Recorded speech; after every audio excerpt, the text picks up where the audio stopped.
할렐루야.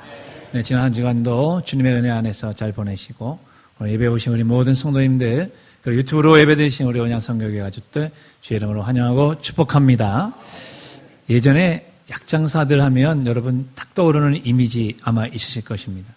뭐 지금은 약장수들이 그렇게 오일장을 돌아다니면서 하고 있는지는 잘 모르겠지만 예전 같으면은 뭐라고 호객 항해를 하고 하십니까? 이런 거 있었잖아요. 애들은 가라, 애들은 가다. 애들은 가라. 아무 때나 오는 것이 아닙니다. 때는 아무 때나 오는 것이 아닙니다. 애들은 가라, 애들은 가라. 그거 기억나시죠? 예. 네. 그래서 진짜 애들은 가라고 했는데 애들은 더 옵니다. 근데 애들은 왜 가야만 됐을까요? 왜 애들을 그렇게 좀 과시하는 것 같이 하고 왜 무시하고 그렇게 했을까 생각해 보면 애들은 돈이 안 되는 거거든요. 그죠? 약장수한테 사람들이 몰려왔을 때 그래도 그 살만한 어르신들이 많이 몰려와야 되는데 애들만 무르르 와가지고 그냥 거기 제주 부리고 그런 거 보고 또 때로는 또 원숭이 끌고 와가지고 원숭이 제주 부르고 그런 거 본 적 있으실 것입니다. 참 이 문장은 애들이 돈이 안 되고 또한 장사를 성가시게 한다라고 하는 의미가 담겨져 있는 문장이죠. 지금은 제가 별로 여기 우리 아산에 5일장에 있지만 이런 광경은 본 적이 없는 것 같아요. 과연 아이들은 어른들의 이 성가신 존재이며 돈이 안 되는 대상일까? 한번 어린이 주일을 맞이하면 생각해 보게 된 것입니다. 자금의 이 성도들이 교회를 이제 이사를 가거나 아니면 타 지역에서 오거나 해서 교회를 선정하게 될 때에 교회를 선정하는 그 기준 중에 하나가 아이들이라고 합니다. 즉 아이들이 먼저 가서 그 교회가 좋아요. 그 교회 뭐 주일학교, 중고등부 모든 시설이나 선생님들이 좋아요. 나 이 교회를 다니고 싶어요 하면은 어른들이 따라간다는 것이죠. 예전과는 좀 다른 것이죠. 예전에는 어른들이 먼저 가면 그 교회에 아이들이 따라왔는데 지금은 아이들이 가면 그 교회에 3040 어른들이 같이 따라온다는 겁니다. 그러므로 우리 교회도 3040 우리 부모 세대가 많이 오기를 바란다면 이 어린 아이들을 귀중하게 여기고 어린 아이들에게 더 많은 관심을 갖는 우리 교회가 되시기를 간절히 바랍니다. 우리나라의 지금 대한민국의 학계 출산율이 많이 떨어져 있다는 사실을 여러분이 알고 계실 것입니다. 2023년에 0.72명, 25년에 0.75명, 올해 들어서 0.93명. 즉 학계 출산율은 여성 한 명이 평생 낳을 것으로 예상되는 아이의 숫자입니다. 그러니까 지금 결혼한 부부들은 평생 걸려도 한 명을 낳을까 말까 한다고 하는 것이죠. 그러니 당연히 인구는 줄어들까요? 늘어날까요? 줄어들게 되어져 있는 것이죠. 참 여전히 세계 최저 수준의 심각한 저출산율을 보이고 있는 우리나라이다 하는 사실이죠. 그런 와중에 아이들이라고 하는 얼마나 귀한 존재냐 하는 것입니다. 저희 교회도 지금 영유아에 딱 한 명이 있어요. 여러분 아시죠? 여름이라고. 그래서 여름이만 떴다 하면 사람들이 다 몰려가가지고 여름이를 귀여워하고 예뻐하고 사랑하고 그렇게 해주고 있는 모습을 여러분 기억하고 있을 겁니다. 근데 여름이가 항상 어린아이는 아니게 되겠죠? 이제 자라나면서 우리 인간이 자라나는 과정들을 거치면서 어른도 되고 또 이쁜 여인으로 성장도 하고 또 여름의 아름다운 인생을 펼쳐가게 될 것입니다. 뭐 누구나 다 그렇듯이 말이죠. 현대 심리학의 이 발달 심리학과 정신 분석의 대가 중에 한 사람인 에릭 에리슨이라는 사람이 사람의 성장 과정을 8단계로 나누어 봤다는 겁니다. 여기는 다 우리가 해당이 되는 것입니다. 제가 뭐 심리학을 설명하기 위해서 이 얘기를 하는 것은 아니고요. 단순히 인간의 성장 과정이 이렇다는 것을 여러분에게 말씀을 드리려고 이 얘기를 하는 것입니다. 첫 번째는 태넥이라는 것이 있어요. 수정이 되고 출생하게 된까지. 두 번째는 영악이 출생해서 1세의 나이가 된답니다. 급격한 신체 성장과 그 다음에 양육자와의 애착 형성을 갖게 되는 신뢰감이 주로 형성되는 시기라고 하는 것이고요. 세 번째가 유아기 1세에서 3세까지 이제 걷기도 하고요. 또 언어가 막 발달하죠. 이러면서 자율성이 길러지는 그런 시기라고도 합니다. 또 학령정기라고 해서 3세에서 6세 이 시기에는 인지 능력이 많이 이제 형성이 되기 바로 전 단계로서 상상력과 도덕성이 발달하고 주도성을 향상시킨다고 합니다. 그런 다음에 이제 학령기로 들어가면 6세에서 12세가 되면서 이제 아이들은 인지 능력의 획기적인 발달을 가져오고 학교 생활과 근면성을 획득을 할 수가 있게 된다 하는 것이죠. 또 6단계는 청소년기가 있어서 12세에서 18세 이때에는 주로 자아 정체성을 확립하게 되고 7단계의 성년기와 중년기 20대에서 60대 친밀감과 결혼과 취업 그리고 생산성을 이제 주된 시기적인 특징으로 여기게 된다는 것이죠. 마지막 노년기 65세 이후가 됩니다. 65세 이후가 되면은 자아를 통합하고 인생을 정리하는 시기가 된다 하는 것입니다. 저와 여러분은 다 지금 이 시기를 겪고 있고 거치고 있고 다 거치고 있습니다. 이 발달 과정을 보게 되면은 우리 인생에서 아이라고 하는 단어를 사용할 수 있는 단계가 몇 단계까지일까요? 이제 그거를 여러분에게 말씀드리려고 이 얘기를 한 것입니다. 보게 되면 5단계까지 사용할 수 있습니다. 5단계가 바로 학령기 6세에서 12세까지가 되고 있는 것이죠. 더 나아가 청소년기, 청년기라고 해봤자 30세까지 이렇게 우리가 칠 수가 있게 되는 것입니다. 그러니 정말 아이라는 말은 12세 전까지만 사용할 수 있는 얘기인가? 오늘 어린이주의를 맞이하면서 어린이라고 하는 것은 나랑은 상관이 없을까? 내 안에는 아이가 없는 것인가? 나는 지금 뭐 40대, 60대, 80대 나는 이제 어른 중에 어른이 되고 마른 것인가? 이것을 여러분 생각해 볼 필요가 있게 되는 것입니다. 정말 아이라는 말은 12세 전까지만, 청년이라는 말은 한 30세 전까지만 사용할 수 있는 그러한 단어일까? 저는 그렇지 않다라고 생각하는 것입니다. 그것은 주민등록 번호에 나타나는 분류이지 우리 마음의 상태나 우리의 꿈과 비전의 상태 그리고 신앙의 유무에 따라서 우리의 내면에는 영원한 아이도 또 영원한 청춘도 청년도 분명히 존재할 수 있다는 사실을 믿으시기를 간절히 바랍니다. 저는 개인적으로 사무엘 울만이 쓴 청춘이라는 시를 좋아합니다. 이 청춘이라는 시를 여러분도 한번 꼭 깊이 생각을 하면서 한번 읽어보시면 거기에서 영감도 받으시고 거기에서 도전도 받으시고 또한 이 시를 통하여서 내가 지금 이 자리에 그냥 주저앉아 있으면 안 되겠구나. 내가 뭔가를 시작해야 되겠구나 하는 그러한 행동적인 그런 동기부여도 받을 수가 있는 아주 좋은 시인 것입니다. 제가 한번 여러분에게 시를 시적으로 한번 읊어드려야 되는데 그렇지는 못할 것 같고 그냥 한번 읊어드리겠습니다. 청춘이란 인생의 어떤 한 시기가 아니라 마음가짐을 뜻하나니 장미빛볼 붉은 입술 부드러운 무릎이 아니라 풍부한 상상력과 왕성한 감수성과 의지력 그리고 인생의 깊은 샘에서 솟아나는 신선함을 뜻하나니 청춘이란 두려움을 물리치는 용기 안이함을 뿌리치는 모험심 그 탁월한 정신력을 뜻하나니 때로는 20살 청년보다 60살 노인이 더 청춘일 수 있네. 누구나 세월만으로 늙어가지 않고 이상을 읽어버릴 때 늙어가나니. 세월은 피부에 주름을 늘리지만 열정을 가진 마음을 시들게 하지는 못하지. 근심과 두려움, 자신감을 잃는 것이 우리 기백을 죽이고 마음을 시들게 하네. 그대가 젊어 있는 한 예순이건 16이건 가슴속에는 경이로움을 향한 동경과 아이처럼 왕성한 탐구심과 인생에서 기쁨을 얻고자 하는 열망이 있는 법. 그대와 나의 가슴속에는 이신전심의 안테나가 있어 사람들과 신으로부터 아름다움과 희망, 기쁨, 용기, 힘의 영감을 받는 한 언제까지나 청춘일 수 있다네. 영감이 끊기고 정신이 냉소의 눈에 덮이고 비탄의 얼음에 갇힐 때 그대는 20살이라도 늙은이가 되네.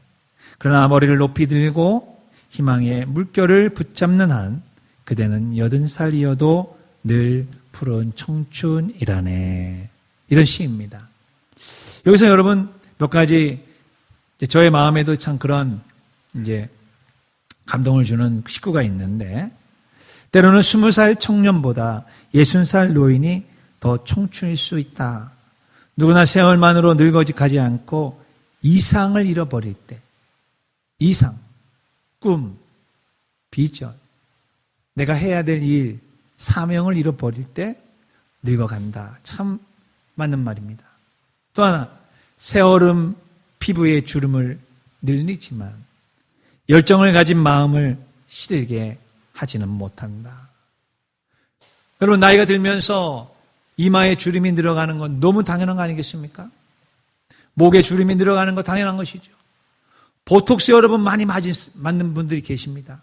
보톡스 맞아도 그 나이를 속일 수 없는 게 바로 이 목주름이더라고요. 목에는 왜 보톡스를 안 맞는지 모르겠어요. 얼굴에는 보톡스를 맞으면 되는데 여기는 맞으면 안 되는가 봐요. 그러니 뭐 연예인들이 이렇게 보톡스 맞고 나오는 연예인들 보면 얼굴은 빵빵합니다. 탱탱합니다. 그런데 얼굴 밑에 쭉 내려오는 요 목을 보면 목이 아주 자글자글해 있는 것을 보면서 때로는 차라리 그냥 평범하게 자연스럽게 늙어가는 모습을 보이는 게 더 아름다운 것이 아닌가, 그런 생각을 해보기도 하는 것이죠. 세월은 누구에게나 피부에 주름을 갖게 만드는 겁니다. 당연한 것입니다. 그러나 우리 마음의 근육, 비전과 이상의 근육, 우리의 신앙의 그 근육은 주름이 앉을 수도 있는 것이에요. 오히려 더 팽팽하고 더 강하고 더 용기 있고 용맹스러워질 수 있는 것이 바로 우리 이 마음과 이 믿음의 근육이 될 수가 있는 것이죠. 그 예가 한 사람이 바로 갈렙이라고 하는 사람입니다.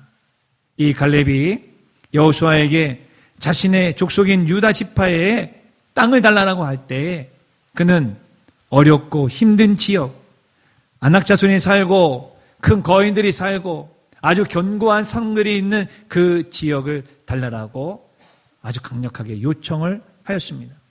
여호수아 14장 10절 이하를 보게 되면 이제 보소서 여호와께서 이 말씀을 모세에게 이르신 때로부터 이스라엘의 광야에서 방황한 이 45년 동안을 여호와께서 말씀하신 대로 나를 상존하게 하셨나이다. 오늘 내가 몇 살이라고요?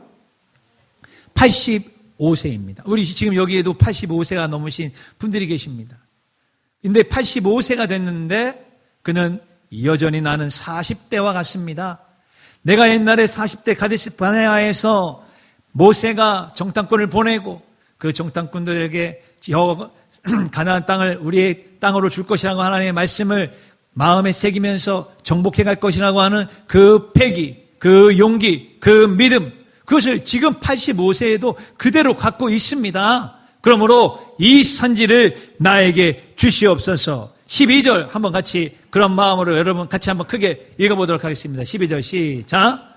그날에 여호와께서 말씀하신 이 산지를 지금 내게 주소서. 당신도 그날에 들어가셨거니와 그곳에는 안악 사람이 있고 그 성읍들은 크고 견고할지라도 여호와께서 나와 함께 하시면 내가 여호와께서 말씀하신 대로 그들을 쫓아내리이다. 이 산지를 내게 달라고 얘기했던 이 나이가 언제일까요? 85세였습니다. 40대가 아니었습니다. 50대가 아니었습니다. 60대도 아니었습니다. 70대도 아니었습니다. 연세 드신 분들을 제가 목회를 하다 보니까 그런 말씀을 하십니다. 80대신 분들은 70대신 분들한테 정말 내가 당신을 보니까 10년만 젊었어도 다 할 것 같은데, 이런 얘기를 하십니다. 그럼 80대 되시는 분들을 90대 되시는 또 어르신들이 바라보면 뭐라고 얘기했습니까? 그런 얘기 하덜 말어. 내가 당신만 같은 나이만 됐어도 펄펄 날아다닐 거요. 그렇게 얘기하십니다. 그런 분들이 60대를 바라보면 뭐라고 얘기하겠습니까? 60대는 애들이요. 다 할 수 있어. 어디 아프다고 얘기하는 거요. 이렇게 얘기하실 거 아니겠습니까? 그런 분들이 40대를 바라볼 때에 못할 일이 어디 있겠습니까? 안 될 일이 어디 있겠습니까? 여러분, 우리의 마음이 문제이지 우리의 나이가 문제가 아닌 것입니다. 그래서 조지 번스라고 하는 배우이자 코미디언은 이렇게 이야기를 한 것이에요.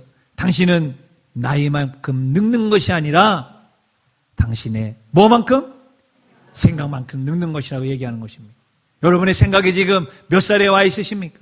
여러분의 생각이 40대에 와 있다면 80에도 불구하고 40에 그러한 패기가 있으실 것이고, 여러분의 나이가 지금 아무리 30대, 40대라 할지라도 생각은 70, 80대에 가 있다면 늙으신 것입니다. 그러므로 여러분의 지금 숫자인 그 나이를 그것을 너무 과대포장하지 마시고, 마음의 나이, 내 생각의 나이, 내 믿음의 나이를 크게 생각하시기를 주의 이름으로 축원합니다. 오늘은 어린이 주일입니다. 어린이 주일이기 때문에 어린 아이들에게 맞는 그러한 설교를 준비를 해야만 될 텐데 생각을 그렇게 했습니다. 근데 보니까 아까 제가 봤을 때 어린아이라고 하는 그 나이가 8단계 단계에서 바로 5단계까지 12세, 13세 미만이 우리가 어린아이라고 이렇게 이야기할 수 있어요. 아동복지법에 따르면 만 18세까지도 어린이라고 할 수가 있습니다. 그렇게 본다면 지금 여기에는 어린아이가 한 사람도 없어요. 오늘 어린이 주일인데 그러면 누구를 대상으로 설교를 해야 되겠습니까? 그래도 일부 예배에는 중고등부로 해도 있으니까 같이 어린이 주일하고 설교할 수 있는데 말이죠. 그래서 저는 설교를 이제 쭉 준비를 하면서 과연 오늘 어떤 설교를 준비해야 될 건가 이렇게 생각을 하다 보니까 내 안에 발견되는 아이를 제가 발견하게 된 것이에요. 제 안에 있는 아이. 그걸 영원한 아이라 이렇게 이제 얘기를 이제 생각을 하면서 설교를 준비하게 되었습니다. 영원한 아이. 이 영원한 아이는 저에게만 존재하는 것이 아니라 우리 모든 사람에게 존재하고 있는 아이가 되는 것이죠. 12살 때까지, 인간 발달 단계 12살 때까지가 아이 어른이 아니라 나이가 지금 70, 80, 90이 됐다 하더라도 우리 안에는 아이가 있다는 것을 말씀을 드리려고 하는 것입니다. 이런 예를 든다면 아마 쉽게 이해가 되실 것입니다. 우리 교회에도 지금 3대, 4대가 같이 살아가시는 그런 가정도 있습니다. 물론 이제 결혼해서 출가를 했기 때문에 이제 자녀들이 나가서 이제 어머님과 아들, 그 다음에 이제 손자들은 이제 나가고 있는 그런 경우가 있는데, 제가 한번 예를 들기 위해서, 우리 가군기 장로님의 가정을 한번 예를 들어보려고 하는 것입니다. 자, 우리 가군기 장로님 올해 칠순을 이제 맞이하셔서 칠순을 보내셨습니다. 이제 나이가 벌써 칠순이 되시는, 칠순이라고 하면 여러분 인생의 나이에 어디에 해당하는 것일까요? 인생 발달 단계에 정말 노년기에 아주 많이 들어와 계시는 것입니다. 그런데 이제 예전에는 3대가 같이 살았지만은 지금은 이제 자녀들이 다 출가를 이제 했고, 이제 지금은 어머님과 같이 이제 사시고 계세요. 어머님 모시고 사시고 있습니다. 그래서 이제 어머니 우리 유순옥 권사님의 연세가 지금 95세이십니다. 95세임에도 불구하시고 매일 새벽 기도를 빠지지 아니하시고, 그리고 걸음걸이가요, 이렇게 구부정하지도 않으세요. 아주 빳빳하게 이렇게 걸으시는 그런 모습을 보면서, 정말 구순이 넘은 그런 가정에서도 저렇게만 늙어간다면 너무너무나도 좋겠다. 그런 참 모델이 되시는 권사님이십니다. 근데 우리 가홍기 장로님이 이제 출근하기 위해서 나오실 때 우리 유순옥 권사님이, 제가 그 가정에 들어가 살지는 않았지만 분명히 이렇게 얘기할 거라고 제가 생각을 합니다. 뭐라고 얘기하실 거예요? 아범아, 차 조심하고 점심 꼭 챙겨 먹고 일 끝나면 빨리빨리 집에 와라. 박찬호님 그렇게 하시나요 혹시? 어머니께서? 그렇게 안 하세요? 그렇게 하신다고 얘기하셨어야 되는 건데. 우리 유신옥 권사님께서 마음으로 아마 그렇게 하실 거예요. 8순, 9순이 되신 노모나 또 아니면은 아버님을 모시고 계시는 분들은 다 이렇게 자녀들을 생각하실 것입니다. 90이 된 어머니의 입장에, 어머니의 눈에 비친 아들은 여전히 몇 살이에요? 70이에요? 아니죠. 아이죠. 아이. 초등학교 때 있었던 그때의 그 모습. 차 조심해라. 여러분, 차 조심해라는 얘기는 애들에게 많이 하는 거 아니겠어요? 근데 부모는 항상 그 얘기를 합니다. 나이와 상관이 없이. 인간 발달 단계의 가정을 따라가면 우리는 청년도 되고 결혼해가지고 장년도 되고 어른도 되고 노인도 되지만 우리 부모님의 눈에 비친 나의 자녀는 항상 어릴 때 내가 안아줬던 그 어린아이. 그 어린아이예요. 우리 부모님의 눈에 비친 자식들은 항상 아이라는 생각을 잊지 마시길 바랍니다. 그렇다면 여러분, 우리를 만드신 창조주 하나님의 눈에 비친 인간의 모습은 어떨까요? 아이겠죠. 우리가 아무리 많이 배우고 박사학위를 많이 받고 과학기술 천재가 되고 지혜를 어마어마하게 터득한다 할지라도 하나님 앞에 선 우리 인간은 그저 어린 아이로밖에 비춰지지 않을 것입니다. 사회에 나오면 사회의 지위를 갖게 됩니다. 명성과 인기를 누립니다. 또 사람들이 추앙하고 악망하는 그 지위에 올라가 있습니다. 그래서 사람들은 우러러보고 있지만 하나님 보시기에는 그저 어린아이 같이 보일 것입니다. 여러분, 아무리 지위가 높다 한들 부모님 앞에 나왔을 때 내가 만약에 대통령이라고 대통령이라고 해가지고 부모님 앞에 왔을 때도 아이고 부모님 제가 대통령 왔습니다 이렇게 하는 그런 사람은 아무도 없습니다. 그냥 그 부모 밑 앞에서는 그저 아이에 불과한 것입니다. 열심히 일해서 돈을 법니다. 요즘과 같이 주식이 잘 되고 호황이니까 주식으로 돈을 법니다. 아니면은 시대를 잘 불변하는 기민한 아주 영특함이 있어서 돈을 많이 벌어서 부자가 되었습니다. 하지만 하나님 보시기에는 그저 아이에 불과한 것 아니겠냐 하는 것입니다. 그래서 저는 모든 인간 안에는 영원한 아이가 존재한다라고 하는 것을 알게 된 것입니다. 그것도 바로 창조주 하나님 앞에서 말이죠. 그러므로 여러분, 오늘 어린이 주일을 맞이해서 설교를 제가 지금 하고 있지만은 여러분도 어린이 주일을 맞이하여 이 설교를 들어야 될 대상이라는 사실을 믿으십니까? 믿으시면 아멘 하시기 바랍니다. 그럼 맞습니다. 그러므로 하나님 앞에서 내가 바라보는 나의 모습과 하나님이 바라보시는 나의 모습은 너무나도 다르다는 사실인 것입니다. 그러니 하나님 나라에 내가 들어갈 수 있는 건 역시 하나님 앞에 나를 어떻게 보느냐에 달려 있는 것입니다. 왜냐하면 하나님의 나라는 내가 가는 것이 아니에요. 많은 인간 중에 특별히 교만하고 무지한 인간 중에 무식한 인간들이 하는 이야기가 내가 좋은 나라에 죽으면 좋은 곳에 갈 수 있다. 내가 극나에 갈 수 있다. 내가 내 힘으로 갈 수 있다. 내가 원하면 갈 수 있다. 이런 생각을 하는 것입니다. 절대로 그렇게 될 수 없습니다. 그렇다면 살아있을 때에도 내가 내 몸 하나 어디를 가든지 또 어느 여행을 가든지 어느 나라를 가든지 내가 내 마음대로 내 몸 하나 갈 수 있는 곳은 없어요. 다 허락받아야만 갈 수 있는 것입니다. 하물며 내 영혼이 내 몸을 빠져나왔을 때 그 영적인 세계에서 내가 가고 싶은 대로 내 마음대로 가고 싶다. 그런 나라는 없는 것입니다. 특별히 하나님의 나라를 우리가 꿈꾸고 하나님의 나라를 우리가 선망하면서 그 나라를 가기 위해서 하나님을 믿는 우리의 신앙인의 입장이라면 더더욱 그렇습니다. 하나님의 나라, 그 하나님의 나라의 주인은 누구십니까? 하나님이신 것이에요. 하나님의 나라에 내가 들어가 줄게요. 내가 마음대로 들어갈게요. 절대로 안 그렇습니다. 하나님의 나라의 주인은 하나님이시니까 하나님께서 오라 하면 들어갈 수 있는 것이고 올 수 없다라고 하면 못 가는 것입니다. 너무 간단하지요.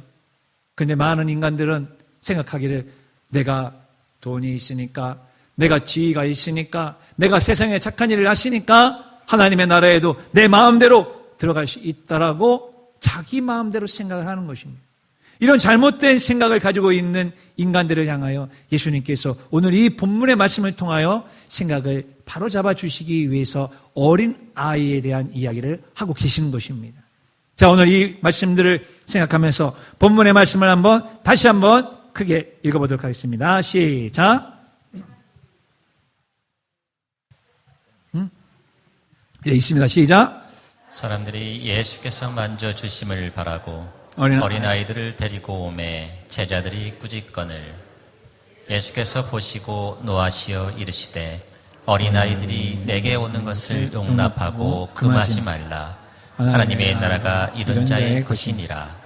내가 진실로 너에게 이르노니 누구든지 하나님의 나라를 어린아이와 같이 받들지 않는 자는 결단코 그곳에 들어가지 못하리라 하시고 그 어린 아이들을 안고 그들 위에 안수하시고 축복하시니라. 여기서 중요한 사실은 그러면 어린아이는 무조건 다 하나님 나라에 들어간다. 이게 아닙니다. 여기서 주님이 말씀하시는 것은 어린아이 같이 이렇게 해야 하나님 나라에 들어올 수 있다라고 말씀하고 계시는 것입니다. 즉 어린아이와 같이 예수님을 찾아야 한다는 것입니다. 어린아이와 같이 예수님께 기도를 받아야 된다는 것이에요. 어린아이와 같이 하나님의 나라를 받들고 받아들여야 된다라고 이야기하는 것입니다. 이때 어린아이 같다라고 하는 이 표현에는 세 가지가 숨어져 있어요. 그것은 바로 어린아이들이 가지고 있는 순수성, 포용성, 수용성, 단순성, 이것이 바로 어린아이 같다라는 이 말에 담겨져 있는 것입니다. 제 어린아이처럼 예수님을 순수하게 생각하고 있느냐는 것입니다. 어린아이처럼 예수님 앞에 나의 잘못과 나의 죄악과 나의 허물을 회개하고 구원을 받으라고 하는 그 말씀을 그냥 순수하게 받고 있느냐 하는 것입니다. 어린아이처럼 예수님이 주시는 영생을 순전히 받아들일 마음의 준비가 되어져 있느냐는 것이죠. 그래서 그 예수님 앞에 그저 어린아이같이 나갈 수가 있느냐는 것입니다. 그런데 우리들의 모습을 바라보면 그렇지 않습니다. 내가 좀 있다고 해서 예수님 앞에 오지 않는 사람들이 많이 있습니다.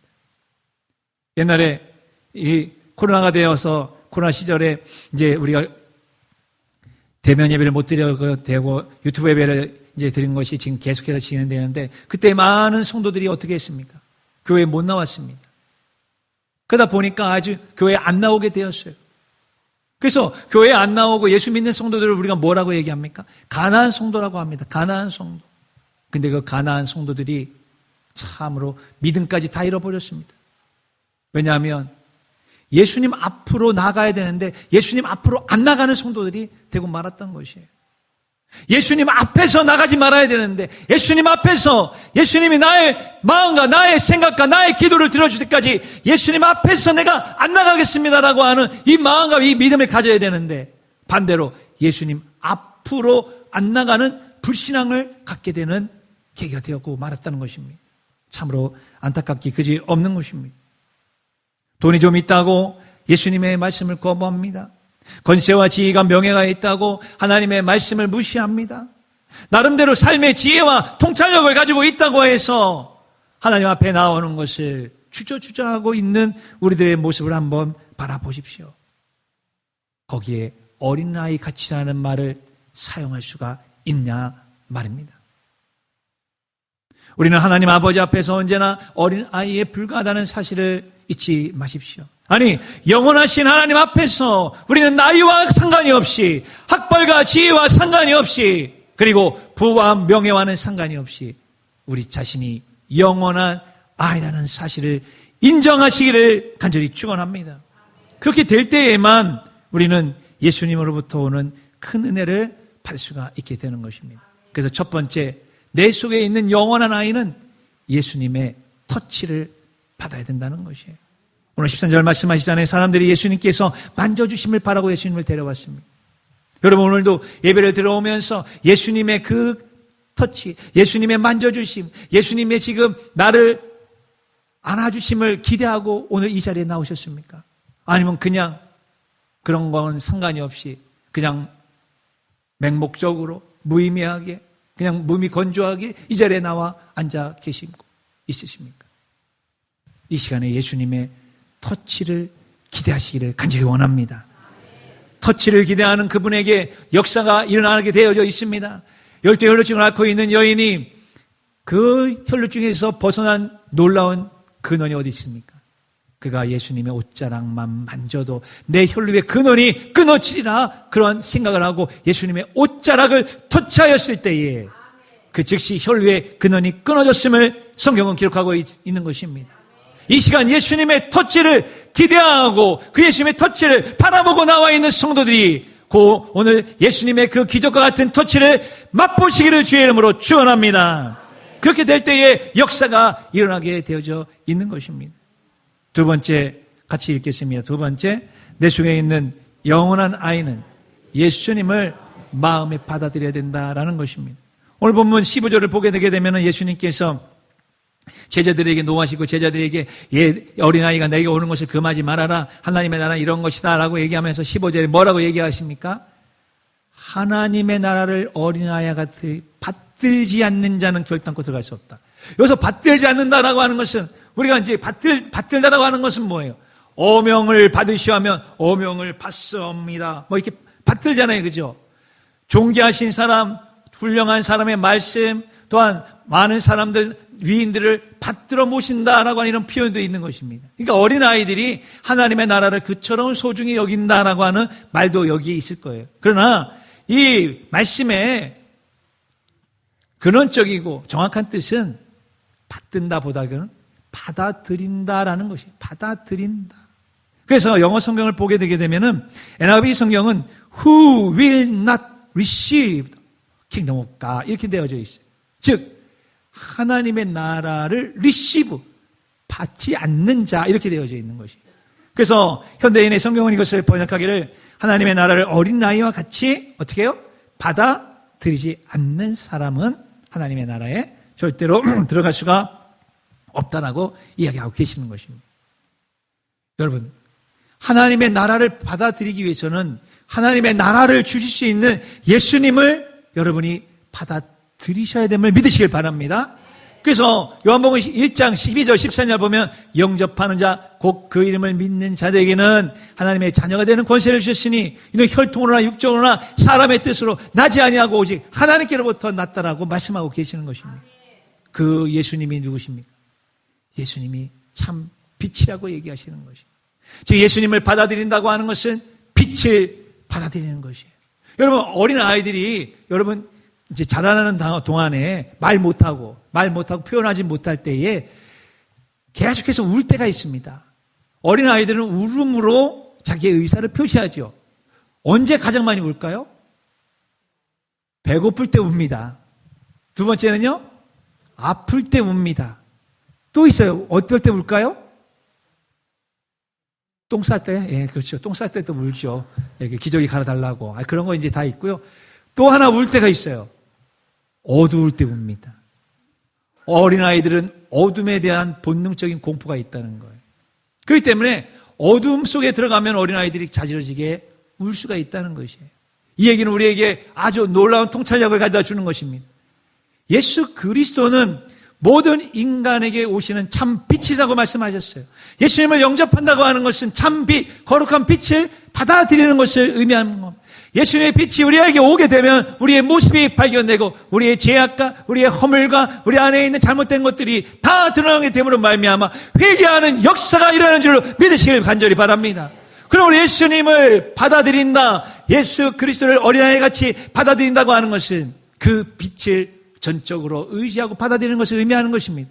아까 우리 어린아이들이 어둠에 대해서 본능적인 공포가 있다고 얘기했던 것처럼 오늘 그 영원한 아이가 빛을 받아들이지 않는다면 바로 우리의 이 땅에서 인생을 마감하는 그날 영원한 어둠 속으로 가기 때문에 우리는 자지러질 수밖에 없게 되게 되는 것입니다. 영원한 빛 되신 주님이 우리와 함께 하실 때 영원한 하나님 나라에 평안하고 안전하고 그리고 기쁜 마음으로 가게 되는 것을 믿으시기를 간절히 축원을 드립니다. 그러므로 내 속에 있는 영원한 아이는 예수 그리스도를 받아들여야 되는 것입니다. 세 번째는 바로 내 속에 있는 영원한 아이는 누구의 품에 안겨야 되겠까요? 예수님의 품에 안겨야 되는 겁니다. 그래서 16절에 보게 되면 그 어린 아이들을 예수님께서 안으셨다라고 이야기하고 계시는 것입니다. 예수님이 안으실 때. 요즘에 할아버지 할머니가 된다고 하는 것은 참으로 기쁘기도 하지만 또 한편으로는 많은 부담이 있다고 제가 얘기를 들었습니다. 아직 저는 할아버지 할머니가 아직 되지는 못해서 알지는 못했는데, 애가 할아버지 할머니가 태어나고 이제 아이가 산모 조리원에서 나와서 이제 조부모 할아버지 할머니 집에 오는 순간부터 할아버지들이 긴장해야 된다는 거예요. 왜요? 이게 나가야 되니까. 그죠? 이게 나가야 된다니까. 요즘 아이들 장난감이 1, 2만 원짜리가 없습니다. 막 10만 원, 20만 원짜리라는 거예요. 그래서 지난번에 우리 전장로님께서도 아이고 우리 시온이가 오면 좋긴 좋은데 약간 좀 긴장이 된다는 말씀도 제가 들었어요. 워낙 액수가 크니까 애들이요. 그런데 여러분, 그 아이들을 위해서 아주 좋은 유모차, 좋은 명품 유모차를 사주는 부모도 있잖아요. 그거 얼마입니까? 100만 원, 200만 원, 막 그렇게 넘어갑니다. 그래서 그 안에 있는 아이들을 바라볼 때 얼마나 편안하게 보일까요? 엄마의 품 안에 앉는 아이를 바라볼 때 얼마나 편안하게 보일까요? 누가 더 편안하게 보일까요? 키워보신 분은 아실 것입니다. 돈으로, 브랜드로 우리 아이를 편안하게 할 수는 없을 것이에요. 어머니 품 안에 안겨있는 그 아이야말로 가장 이 세상에서 가장 편안한 곳, 안전한 곳, 행복한 곳에 있는 줄로 믿습니다. 그렇다면 우리가 예수 그리스도 안에 품에 안겨 있을 때에 우리의 영혼이 그 주님의 편안한 손길, 주님의 능력의 손길, 주님의 치유의 손길 안에 있을 때에 내 영혼 육이 치유되고 편안해지고 안전해지고 기쁨이 넘치는 것은 당연한 거 아니겠습니까? 바로 그것입니다. 사랑하는 성도 여러분, 이 예수 그리스도의 터치와 예수 그리스도의 품과 예수 그리스도의 사랑을 꼭 기억하시기를 간절히 바랍니다. 그저 어린아이와 같이 오라 하실 때에 어린아이와 같이 가면 되는 것입니다. 오늘 설교는 찬양으로 마치도록 하겠습니다. 어린아이 같이 오라 하시네, 나를 잡아주시네, 주님의 강한 손으로 찬양 같이 하겠습니다.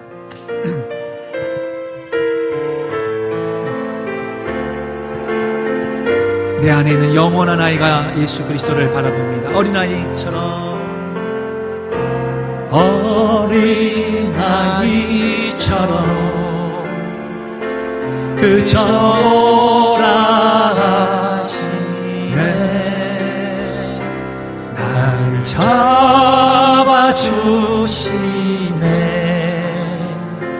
주의 강한 손으로 잡아주시네.